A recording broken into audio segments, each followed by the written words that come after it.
Καλησπέριζω τους φίλους του καναλιού και του υποβρύχιου ψαρέματος σε ένα ακόμα βίντεο της σειράς Spearfishing Tutorials και χωρίς να μακρηγορώ περαιτέρω και να εκμεταλλεύομαι τον πολύτιμο σας χρόνο, θα είμαστε εδώ για να μιλήσουμε σήμερα για ένα πάρα πολύ σημαντικό θέμα στο υποβρύχιο ψάρεμα, την τήρηση των ημερολογίων και αρχείου ψαρέματος. Όπως βλέπετε και εδώ έχω κάνει και εγώ τις απόπειρές μου, αλλά από αυτά που βλέπετε δεν έχω διαβάσει ποτέ τίποτα. Η αλήθεια είναι αυτή. Ο κύριος λόγος είναι ότι, που να θυμηθώ τώρα ποια μέρα, είχα πάει σε ένα συγκεκριμένο κομμάτι για να το ψάξω να το βρω εδώ τι γίνεται. Θα μου πεις μπορείς να ψάξεις ένα περίοδο, ότι αυτή την περίοδο τι έγιναν τα χρόνια. Αυτό είναι πάρα πολύ σημαντικό. Αλλά έχω βρει ένα πιο εύκολο τρόπο για μένα, που δουλεύω λίγο πιο με τη μνήμη μου, πιο καλά με τη μνήμη μου και παρά με λίστες και τέτοια. Αυτά δεν είναι πάρα πολύ χρήσιμα να υπάρχουν, δεν το συζητάμε αυτό. Μπορούμε να σημειώσουμε και άλλα πράγματα εκτός των δεδομένων του ψαρέματος που έχουμε πάει, όπως π.χ. να αποθηκεύσουμε κάποια στίγματα που έχουμε στο GPS μας σε hard copy, ώστε εάν τυχόν χάσουμε ή χαλάσει το GPS να έχουμε τα στίγματα, και αυτό είναι καλό να γίνεται, ώστε να υπάρχει και ένα hard copy ασφαλείας. Κάπου εδώ το έχω σημειώσει και εγώ, βλέπετε εδώ αυτά όλα εδώ είναι στίγματα, τα έχω σημειώσει ώστε να τα έχω σε περίπτωση που χαλάσει το GPS μου και να μην χάσω τα στίγματά μου. Από εκεί και ύστερα όμως έχω βρει ένα πιο εύκολο τρόπο για να τηρώ ημερολόγιο και να βλέπω τι περίοδος είναι, τι ψάρι παίζει αυτή την περίοδο κτλ. Πολύ πιο εύκολος, πολύ πιο αποτελεσματικός, γιατί το ημερολόγιο καταγράφει τις συνθήκες εκείνης της εποχής, θερμοκρασίες, ρεύματα, ήλιους κτλ. Που φέτος μπορεί να έχουν πάει ένα μήνα μπροστά, πίσω, μια-δύο εβδομάδες, φεγγάρια, κακό. Ενώ αυτό το τρόπο που θα σας πω είναι on spot, είναι απάνω στην ώρα ακριβώς. Δείτε το βίντεο και θα καταλάβετε τι εννοώ.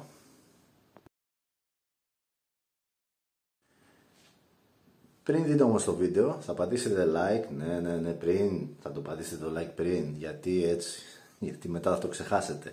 Πατήστε λοιπόν ένα like, μια εγγραφή στο κανάλι μας εάν δεν έχετε πατήσει ήδη. Καμπανάκι δεν χρειάζεται να πατάτε γιατί τα ποστάρω παντού, οπότε κάπου θα το δείτε το βίντεο.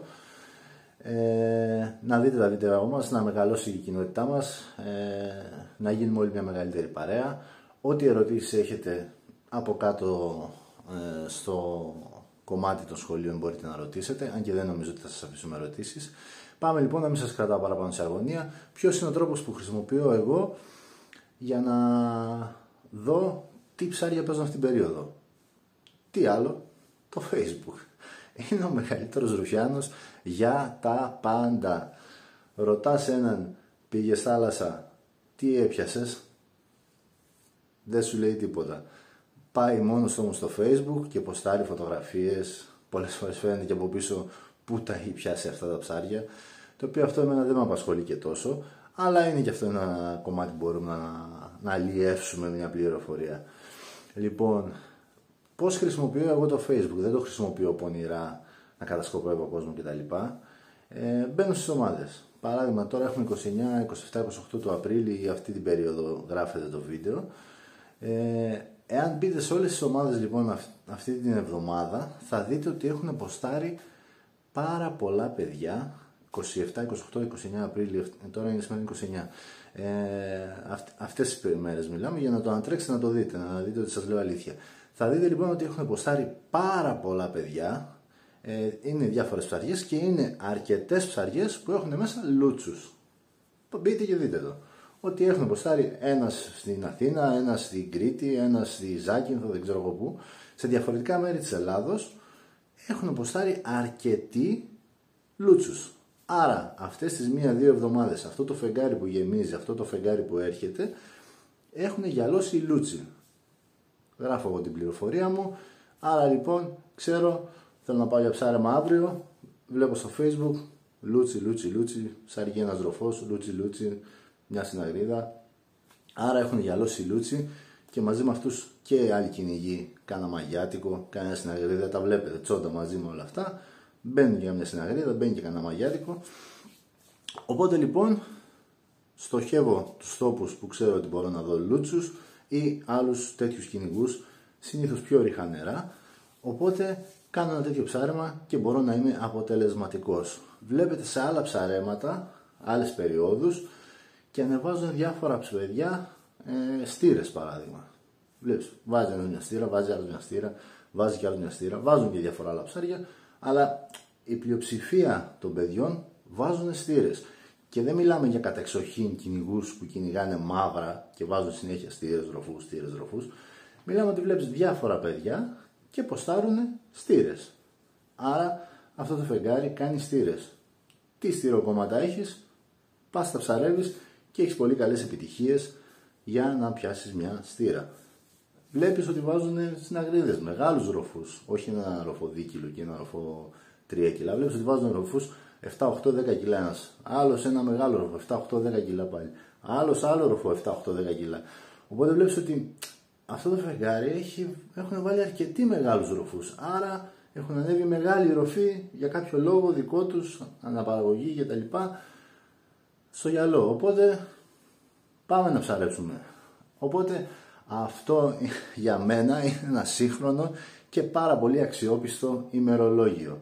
Βλέπεις στις ομάδες στο Facebook τι ποστάρει ο καθένας. Είναι κανένα δυο πονηροί βέβαια, οι οποίοι ποστάρουν τις ψαριές τους καμιά εβδομάδα μετά, κανένα 2 εβδομάδες μετά. Έχω επισημάνει 2-3 τους ξέρω.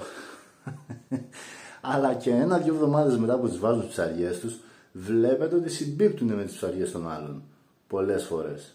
Κάποιες φορές είναι κάποιες πιο ξεχασμένες και σου πετάει ένα λαβράκι ενώ οι άλλοι έχουν βάλει όλοι λούτσους παράδειγμα. Δικέ μου, αυτή είναι πιο παλιά ψαριά.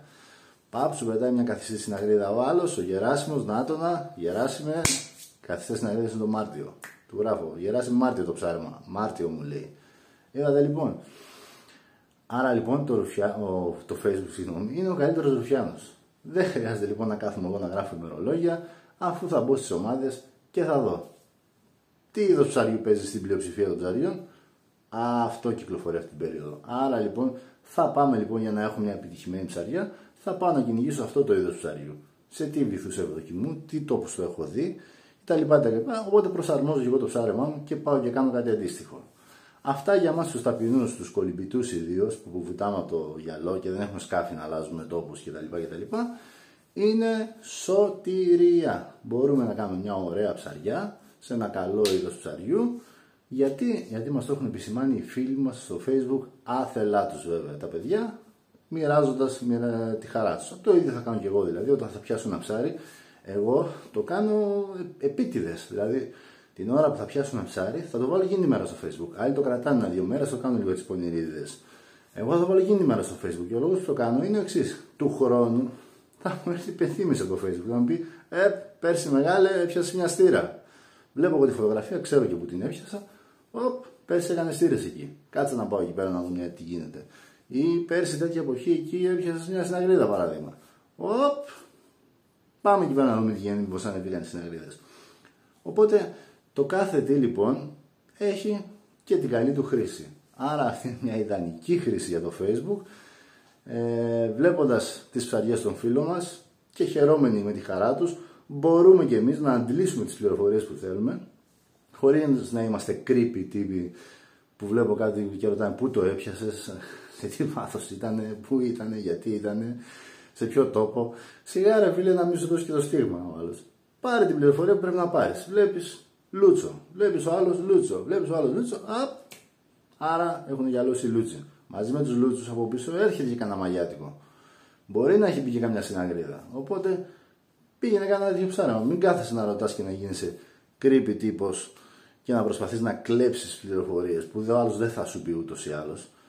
Η πληροφορία είναι εκεί μπροστά σου. Εκμεταλλεύσου τη όπως πρέπει, όμορφα, ωραία και διακριτικά και πήγαινε κάνει το κομμάτι σου. Αυτά, ελπίζω να το βρήκατε χρήσιμο το βίντεο και να μην πάψετε τώρα να μοιράζετε τις ψαριές, μην μας χαλάσετε τώρα τη μαγιά που μάθαμε το κόλπο, έτσι. Να είμαστε όλοι μεταξύ μας, να ξέρουμε τι γίνεται. Αυτά λοιπόν. Καλό Μάιο να έχουμε που μπαίνει από αύριο, μεθαύριο μάλλον. Καλό κουράγιο και τα λέμε μέσα στο μήνα με διάφορα βιντεάκια που θα ανέβουν και μετέπειτα όταν θα έρθει το καλοκαίρι με το καλό, με την υγειά μας να ξαναπάμε για ψάρεμα. Λοιπόν, τα λέμε φίλοι μου, καλή συνέχεια, γεια σας.